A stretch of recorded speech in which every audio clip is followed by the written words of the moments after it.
Hi, my name is William Huang and welcome to Pharmacology. Pharmacology is a high-yield subject on Step 1.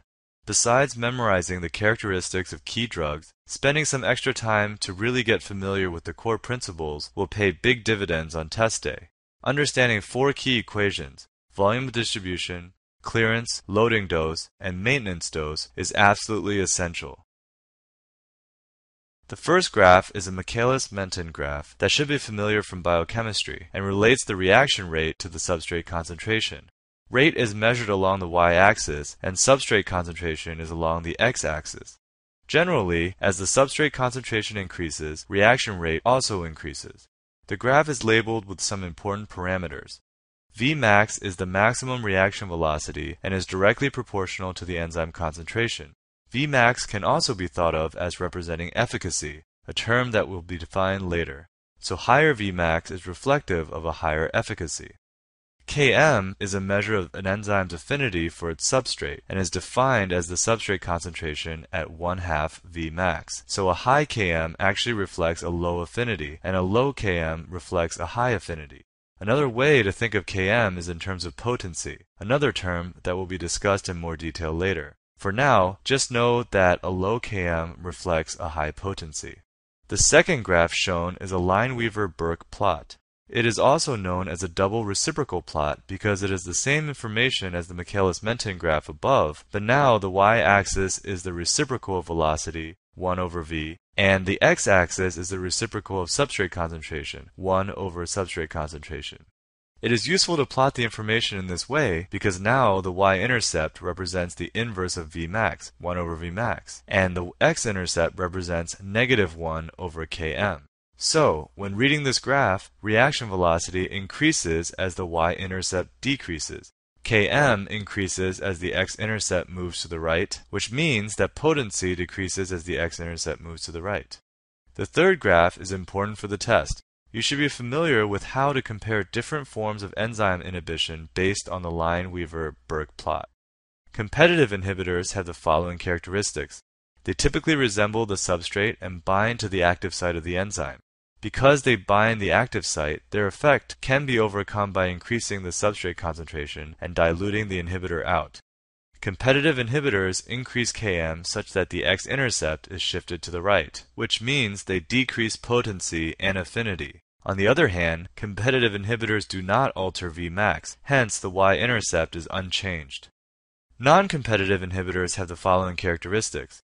They typically do not resemble the substrate and bind the enzyme at a site other than the active site. The inhibition cannot be overcome by increasing substrate concentration.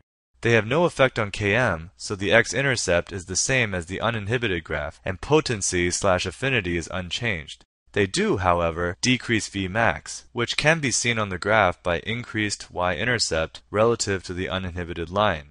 Another way to say the same thing is that non-competitive inhibitors decrease efficacy. The volume of distribution, Vd, relates the amount of drug in the body to the plasma concentration. It is defined as the amount of drug in the body divided by the plasma drug concentration. Drugs that distribute in larger spaces have higher Vd. Small Vd is associated with drugs that are confined to the blood compartment, such as large hydrophilic molecules. Medium Vd is associated with drugs that distribute in extracellular space or body water, such as small hydrophilic molecules. Large Vd is associated with drugs that distribute through all tissues, such as small lipophilic molecules. For example, if a drug has Vd greater than blood volume, that means the drug has characteristics that allow it to diffuse out of the blood vessels and into other compartments of the body. If a drug has a Vd equal to blood volume, this means that it is confined to the plasma. Vd of plasma protein-bound drugs increases in liver and kidney disease because of decreased protein binding. Clearance relates the rate of elimination to the plasma concentration and is defined as Cl equals the rate of elimination of the drug divided by the plasma drug concentration, which is equivalent to the volume of distribution multiplied by the elimination constant Ke. It is important to note that clearance does not refer to how much drug is cleared, but to the volume of plasma that the drug is completely removed from per unit time. Thus, it is measured in units of volume per time, generally milliliters per minute or liters per hour. For example, if a person has 5 liters of blood and 1/5 of the drug is removed from the plasma in an hour, the clearance would be 1 liter per hour. Half-life is the time required to change the amount of drug in the body by 1/2 during elimination or constant infusion. The half-life equals 0.7 times the volume of distribution divided by the clearance and is a property of first-order elimination. A drug infused at a constant rate takes 4 to 5 half-lives to reach steady state. Bioavailability, F, is the fraction of administered drug that reaches the circulation. For IV administration, F equals 1. For oral administration, F equals the fraction of drug that survives the first pass through the liver. Consider the question, how much of the drug do I need to give in order to rapidly reach a target plasma concentration of Cp? The answer is given by the loading dose, which is defined as the plasma concentration times the volume of distribution divided by the bioavailability. Note that clearance is not part of the equation for loading dose. Now, what about the question, how much of the drug do I need to give in order to keep the patient's drug concentration at Cp? The answer is given by the maintenance dose. For constant IV infusion, maintenance dose equals plasma concentration times clearance divided by bioavailability. Note that the maintenance dose is dependent on clearance. In patients with renal or liver disease associated with impaired clearance, the loading dose does not change, but the maintenance dose is smaller. Let's talk about the elimination of drugs. In zero-order elimination, the rate of elimination is constant regardless of the concentration of drug in the body. A constant amount of drug is eliminated per unit time, resulting in a linear decrease in plasma concentration. Zero-order elimination is less common than first-order elimination, which we'll talk about next. Examples of drugs that undergo zero-order elimination include phenytoin, aspirin, and ethanol. This can be remembered with the mnemonic PEA, which is round like the number 0.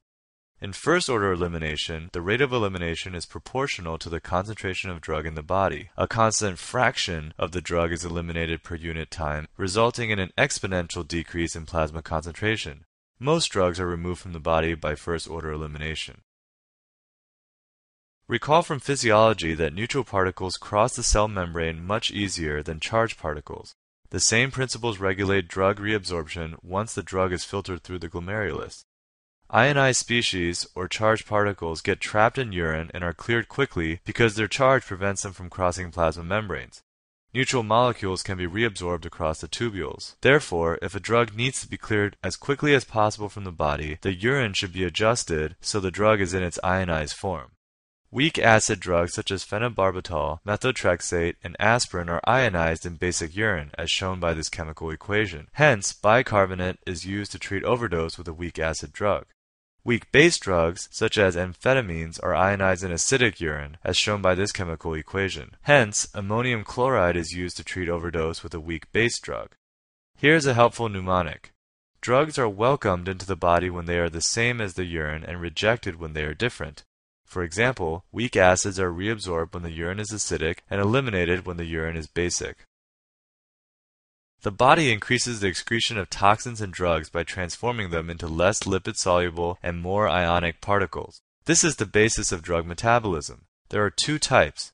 Phase 1 metabolism consists mostly of reduction, oxidation, and hydrolysis reactions that usually yield slightly polar, water-soluble metabolites, but which are often still active. When thinking of Phase 1, think cytochrome P450. Phase 2 metabolism is characterized by acetylation, glucuronidation, and sulfation. It usually yields very polar, inactive metabolites that can be renally excreted. When thinking of Phase 2, think conjugation. Patients who are slow acetylators have greater side effects from and require lower doses of drugs that are metabolized by acetylation, such as isoniazid. Geriatric patients lose Phase 1 metabolism first. You can remember this by the mnemonic, geriatric patients retain GAS, an acronym for the Phase 2 conjugation types. Hence, elderly patients, especially those with kidney or liver problems, may require reduced doses of some medications. We now return to the concepts of efficacy and potency. Efficacy is defined as the maximal effect a drug can produce, irrespective of the concentration required to achieve this effect. In contrast, potency is defined as the amount of drug needed to achieve a given effect. Potency of a drug is directly related to the drug's affinity for its target receptor. These three important diagrams show the characteristic effects of competitive antagonists, non-competitive antagonists, and partial agonists. The y-axis is drug effect and the x-axis is dose. By test day, you should be able to instantly recognize all three forms. Figure A refers to a competitive antagonist. You can see the effect of a competitive antagonist is to shift the curve to the right, which represents a decrease in potency with no change in efficacy. In other words, a higher concentration of the drug is required to achieve a given effect, but the drug can still achieve the same maximal effect. The effect of a benzodiazepine, such as diazepam, on the GABA-A receptor in the presence of flumazenil is an example of competitive antagonism. In Figure A, diazepam would correspond to agonist alone, and diazepam plus flumazenil would correspond to agonist plus competitive antagonist curve. Flumazenil decreases the effect of any given dose of diazepam, hence it is beneficial in benzodiazepine overdose. Figure B shows the curve of a non-competitive antagonist. The curve is shifted down for any given dose of the agonist, corresponding to a decrease in efficacy or maximal effect. An example of this is norepinephrine plus phenoxybenzamine acting on alpha receptors. Phenoxybenzamine is a non-competitive antagonist at alpha receptors, so no matter how high the concentration of norepinephrine, its effect will be reduced. Hence, this drug is useful in treating hypertension in patients with pheochromocytoma. Figure C shows a partial agonist. Partial agonists act at the same site as a full agonist, but with reduced maximal effect.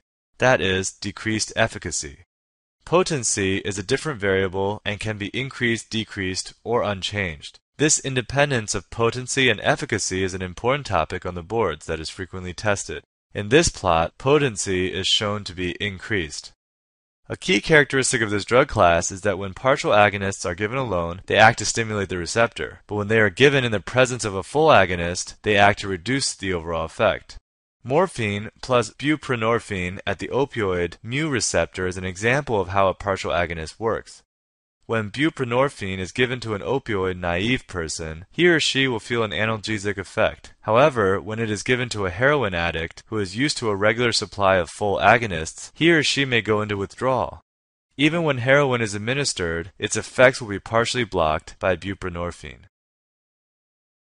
Therapeutic index is a measure of drug safety. It is defined as LD50 over ED50, where LD50 is the dose that is lethal in 50% of the population, and ED50 is the dose that is effective in 50% of the population. Ideally, drugs should have a low effective dose and a very high lethal dose, which corresponds to a high therapeutic index. This means accidentally taking a double dose is unlikely to cause harm.